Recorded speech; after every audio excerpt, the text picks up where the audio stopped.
আমাদের বাংলাদেশে দেখা যায় কেউ কোটা বিরোধী আন্দোলন করছেন, কেউ কোটার পক্ষে আন্দোলন করছেন। আপনার কাছে স্পষ্টভাবে জানতে চাই, ইসলামে কোটা সিস্টেম এটা অনুমোদন করে কিনা। ঢাকা বিশ্ববিদ্যালয়ের একজন স্টুডেন্ট জানতে চেয়েছেন যে ইসলামে কোটা অনুমোদন করে কিনা। দেখেন, যদি সরাসরি বলেন যে কোটা এই শব্দটা ইসলামে আছে কিনা কোরআন হাদিসের মধ্যে, তো কোটা তো আসলে ইসলাম শরিয়ায় এইভাবে ডিরেক্ট নাই। তবে সিস্টেমটার কথা, কর্মক্ষেত্রে প্রায়োরিটি কে পাবে, কাকে নিয়োগ দেওয়া হবে, কাকে চাকরি দেওয়া হবে, কাকে নির্বাচন করা হবে, এগুলো তো শরীয়তে আছে। একটা মূলনীতি আপনাদেরকে মনে রাখতে হবে। ধরেন, সাহাবী রিদওয়ানুল্লাহি আনহুম আজমাইন যখন একটা অঞ্চল জয় করেছে, জয় করার পরে এখানে যে গনিমতের মালগুলো অর্জিত হয়েছে, সেই গনিমতের মালগুলো সাহাবীদের মধ্যে বন্টন করা হয়েছে। বাংলাদেশে স্বাধীনতা সার্বভৌমত্ব রক্ষার জন্য যারা যুদ্ধ করেছেন, এই মানুষগুলোকে সরকার পুরস্কার স্বরূপ মুক্তিযোদ্ধা ভাতা দেয়, তাদের ছেলে মেয়েদেরকে ফ্যাসিলিটি দেয়। সরাসরি এটাকে হারাম বলার কোনো সুযোগ নাই, কারণ সার্বভৌমত্ব রক্ষার জন্য যারা নিজেদের জীবনকে বিতরণ করেছে, বিলিয়ে দিয়েছে, এই মানুষগুলোকে পুরস্কার স্বরূপ অন্য মানুষকে উৎসাহিত করার জন্য এটা রাষ্ট্রনায়ক করতে পারে। এখানে শরীয়তে কোনো ঝামেলা নাই। মূল যে সমস্যাটা, ধরেন যিনি যুদ্ধ করেছেন তিনি উপকার পেলেন, তার পরিবার উপকার পেল, কিন্তু তার পরবর্তী 5 জেনারেশন, 6 জেনারেশন, 3 জেনারেশন, পরবর্তী জেনারেশন, তাদেরকে যদি উপকার দেওয়া হয় তাহলে রাষ্ট্রীয় নাগরিক অন্যান্যরা ক্ষতিগ্রস্ত হবে কিনা, এটা হচ্ছে মূল বিষয়। এজন্য কেউ আন্দোলন করতেছে পক্ষে, কেউ আন্দোলন করতেছে বিপক্ষে, তাই না? যে নাতিপুতি এরা এই অধিকার পাবে কিনা। তো এটা বিচারাধীন একটি বিষয়, সেটা রাষ্ট্র সিদ্ধান্ত নেবে। আমরা যে বিষয়টি বলতে চাচ্ছি, হকুল ইবাদ বলে ইসলামী শরিয়ায় একটি বিষয় রয়েছে, যে কিছু জিনিস আছে মানুষের হকের সাথে সম্পৃক্ত। ধরেন, একটা ছেলে অনার্স মাস্টার্সের সময় 5 বছর 6 বছর মোটো পড়াশোনা করলো না, খালি ঘোরাফেরা করলো, কিন্তু বাপ ছিল একটা কর্মকর্তা, বাপ ছিলেন একজন যোদ্ধা, মোটেও পড়াশোনা করে নাই, টাইনিয়া টুনিয়া কোনোভাবে পাশ করছে। এখন সে পরীক্ষা দিল, টেনে টেনে সেখানেও পরীক্ষা পাশ করলো। আর আরেকজন যিনি মেধাবী, উনি ফার্স্ট বয়, উনি সেকেন্ড বয়, উনি দেখা যাচ্ছে 100-র মধ্যে 96 পাইছে, আর ওই যে টেনে টুনে যে পাশ করছে ও পাইছে 33। তাহলে কি, কোটার আলোকে এই ছেলেটা যে 33 পেয়েছে, ওই 96 পাওয়া ছেলেকে টপকে গিয়ে সে চাকরি নিচ্ছে। তাহলে কি হচ্ছে, মেধাটা নষ্ট হচ্ছে, মেধার মূল্যায়নটা নষ্ট হচ্ছে, তাই না? তো ক্ষেত্র বিশেষে এই সমস্ত জায়গা, যেই জায়গাগুলোতে অযোগ্য লোককে নিয়োগ দিলে রাষ্ট্র হুমকির মধ্যে পড়বে, দিন হুমকির মধ্যে পড়বে, পুরো সোসাইটি হুমকির মধ্যে পড়বে, এই সমস্ত জায়গাগুলোতে এগুলো বিবেচনা করা উচিত। এবং ইসলাম এগুলোকে নিরুৎসাহিত করে, এটাকে অনুমোদন করে না। ইসলাম কি বলছে, যেই মানুষের যেই যোগ্যতা তাকে সেও অনুপাতে মূল্যায়ন করতে বলা হয়েছে। ধরেন, একজন কোরআন তেলাওয়াত একেবারে মিশরি কারীদের মতো পারে, সৌদি আরবের কারীদের মতো পারে, আর আরেকজন কোরআন তেলাওয়াত করে কিভাবে, চাঁদপুর, কুমিল্লা, রাজশাহী, নোয়াখালী, কুড়িগ্রাম, এই গ্রাম অঞ্চলে একজন মুরব্বীর মতো ভাঙাচুরা পড়া, ঠিক মতো পড়তেই পারে না, তেলাওয়াত করতে পারে না। তা আপনাকে যখন ইমামতির ইন্টারভিউ নেবেন, নিশ্চয়ই ওই গ্রাম্য লোককে নেবেন না, নেবেন যিনি মিশরের মতো তেলাওয়াত পড়ে, যিনি সৌদি আরবের হাফেজদের মতো তেলাওয়াত করতে পারে। আপনি তো তাদেরকে মূল্যায়ন করবেন, এটাই হচ্ছে স্বাভাবিক। তো এই জায়গাটা থেকে আসলে আমাদের খুব ফিল করা এবং খুব চিন্তা করা উচিত যে আমরা কাদেরকে নির্বাচন করছি। এবার আসেন, যদি সরাসরি এটাকে হারাম বলেন, কোটার বিপক্ষে আপনি কথা বলেন, তাহলে রাষ্ট্রের জন্য যারা জীবন দেবে, রাষ্ট্রের সার্বভৌমত্ব রক্ষার জন্য যারা লড়াই করবে, এই মানুষগুলো কিন্তু নিরুৎসাহিত হয়ে যাবে। তাই যোগ্যতা অনুসারে মানুষকে বিবেচনা করা উচিত। যারা আন্দোলন করছেন এবং যারা পক্ষে বিপক্ষে অবস্থান নিয়েছেন, নিট অ্যান্ড ক্লিন একটা টেন্ডেন্সি আমাদের ভিতরে কাজ করা নিয়ে আসা উচিত, যে কোটি কোটি জনসংখ্যার দেশ হচ্ছে এই বাংলাদেশ।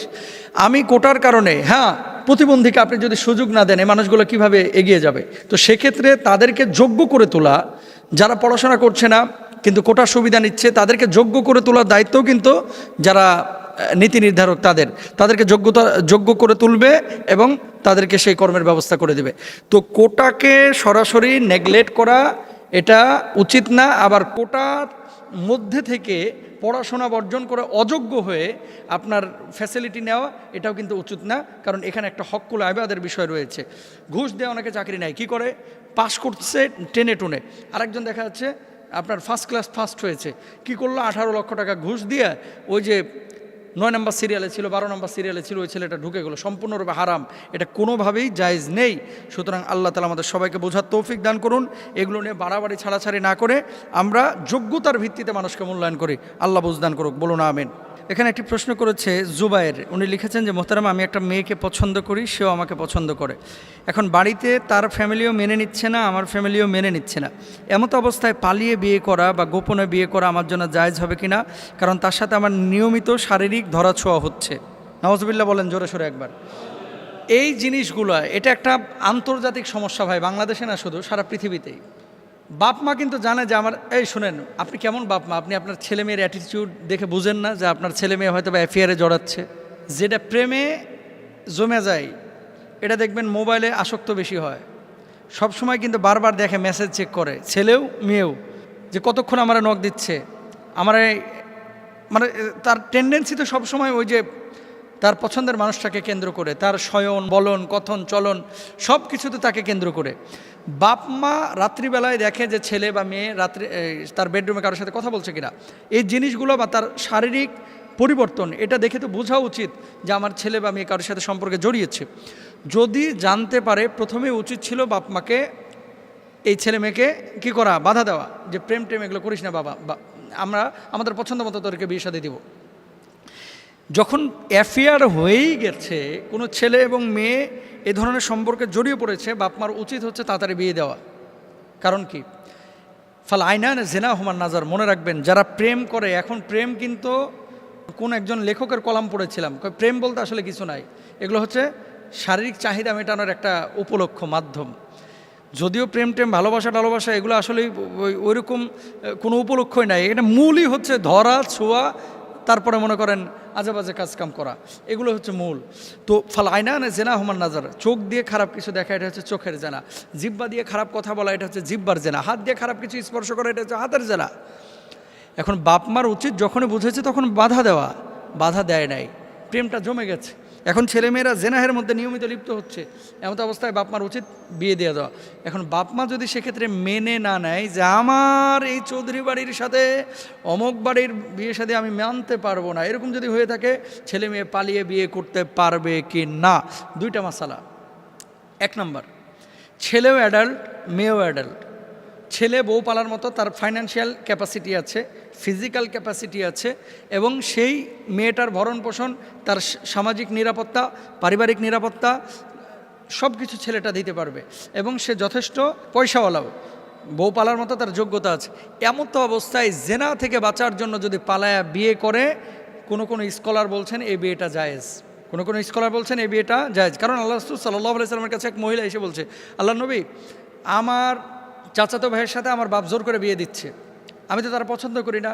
আল্লাহ নবী বললেন যে তুমি চাইলে বিয়েটা রাখতেও পারো, চাইলে বিয়েটা ভেঙেও দিতে পারো।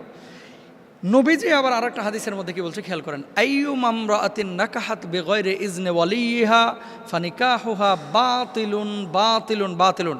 নবীজি 3 বার বলেছেন এই কথা, যে কেউ যদি পিতামাতার অনুমতি ছাড়া কোনো মেয়ে বিয়ে করে, তার বিয়েটা বাতিল বাতিল বাতিল। এখন সিচুয়েশনটা আপনাকে বুঝতে হবে। পরে ক্লাস 8-এ প্রেম করে এখনই বিয়ের লাগে পাগল অনেক ছেলেরা আছে, তো বিয়ে করে তুই খাওয়াবি কি? ওই 4 দিন 5 দিন মেলামেশা হবে, তারপরে আর কোনো আসক্তি নাই, পরে যাইব ভাগ্যা পালায়া। এজন্য বলবো যে এরকম ছেলে মেয়েদের বিয়ে শাদী যারা ক্লাস 7-এ পড়ে 6-এ পড়ে, যদিও জায়েজ, কিন্তু এই বিয়েগুলো নবীজি সাল্লাল্লাহু আলাইহি ওয়াসাল্লাম যেহেতু সরাসরি হাদিস আছে, সেহেতু এগুলো খেয়াল করা উচিত বাপমার অভিভাবকের। এগুলো তো হুজুররা পারবে না, হুজুররা মাসালা বলতে পারবে। তাহলে এখানে যদি ছেলে এবং মেয়ের যথেষ্ট ক্যাপাসিটি অ্যাবিলিটি থাকে এবং নিয়মিত জেনাহের মধ্যে লিপ্ত হয়ে যাওয়ার আশঙ্কা থাকে, অথবা একদিন হলেও জেনাহের মধ্যে লিপ্ত হয়ে যাওয়ার আশঙ্কা থাকে, জেনা থেকে বাঁচার জন্য, চক্ষু হেফাজতের জন্য বাঁচার জন্য যদি রাষ্ট্রীয় আইন এবং শরীয়তের আইন ফলো করে যদি বিয়ে শাদী করে, এক শ্রেণীর স্কলারদের মতো এটা জায়েজ আছে। আর নবীজির হাদিস যেহেতু সরাসরি অভিভাবকের অনুমতি ছাড়া বিয়ে শাদী করা না যায়, এটা অনেক আগে আমি একদিন আলোচনা করেছিলাম, সরাসরি যেহেতু আছে, কোনো মেয়ে অভিভাবকের অনুমতি ছাড়া বিয়ে করতে পারবে না।